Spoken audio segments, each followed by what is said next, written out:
This is a quick video on a 2018 VN1700 Voyager. Basically, I let it sit all summer long, so it's been sitting for probably 6 months. About a little bit over a quarter tank of gas in it. Ethanol gas, it's probably separated, going bad. Bike doesn't want to run right, so I got to get the gas out of the tank. Tried siphoning it out of the top.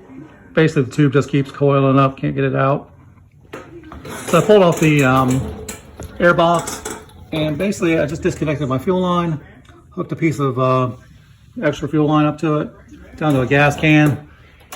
And if I turn the key in run mode, it goes into a prime mode and basically pumps some gas out. If I turn the key back on, it just keeps going into prime mode. So basically I'm going to drain the tank by just turning the key on and off and pumping the gas out of it. And hopefully that helps somebody out. And again, 2018 VN1700. I'm sure any vehicle with a fuel pump on it will do the exact thing, because you can hear it prime every time as soon as you hit the key. So again, not the fastest way in the world, not like an old vacuum feed where you can just pull the line off though and drain it out.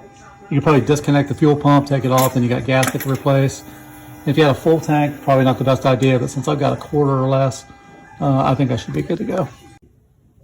And that's it, she's bone dry. Nothing coming out, fuel empty, and fuel is gone.